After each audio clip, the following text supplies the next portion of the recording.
I'd like to start my remarks today by thanking everyone.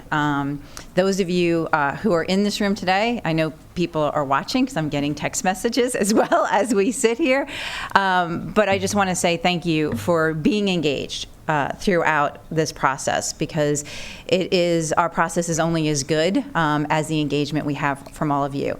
And to our staff, particularly my own staff, Cecily Thon, Paul Ellis, Kieran Kosher-McCabe, Juan Aragon-Milan, and Deborah Getachew, thank you so much for your tireless work over these last few months.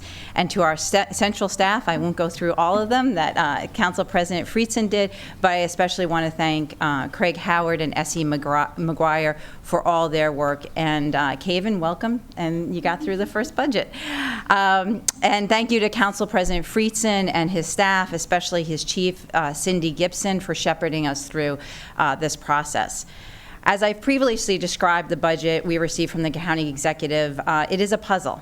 And as we took a closer look, there were some pieces missing. There were some pieces that didn't quite fit together when the budget came over to us from the county executive. And we had the difficult task to balance the multiple needs in our county, especially right now as we're facing a transition away from pandemic-era federal funding for our schools and our county programs, particularly those that help with the unhoused, food security, mental health, and other programs. Specifically, our school children, our educators, and our school staff are such a large piece of this puzzle, and they play such an important part. And we need to make sure that we're continuing to fund the schools, and we did so in this budget, above the county executive's recommended level and above the maintenance of effort. We know the needs still exist, and we're at a critical point, and we need to look at how we can further support the schools, especially as we're going to be having a new superintendent. And this is why I also felt it was very important to make sure we had healthy reserves available to us. Because as the council president said, during our budget process, we did get a request from MCPS for an additional $20 million to help them fill the gap on their health care benefits. And we were able to take $10 million out of our unrestricted reserves in order to pay for that. So we need to make sure that we are keeping that level of reserves as well for those things that are unpredictable in our future. And as we've gone through the budget, there are many highlights that we have in terms of looking at what we are able to fund in our critical programs, such as for our unhoused population, making sure that we're adding peer support, psychiatric services, and continuing to move forward on our food security issues and follow the great work of Council Member Albanaz when he was president, and moving forward to end childhood hunger. There are so many things that we need to do, and in some areas we weren't able to fund all that we could, particularly on our food security issues.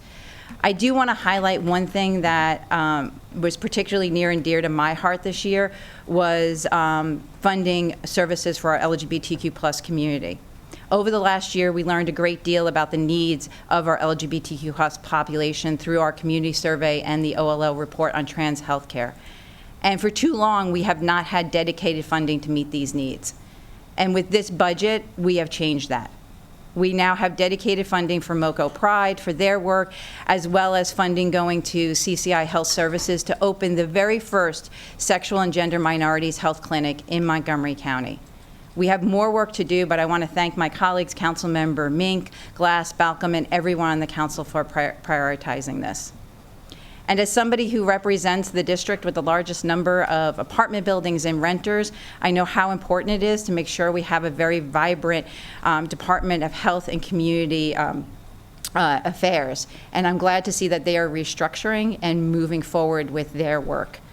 There are so many pieces to this. The Parks Department, our economic development, public safety, all of these pieces had to fit together. And as Council President Friedson said, you know, we're a body. We are 11 different individuals, and at times we do have differing priorities.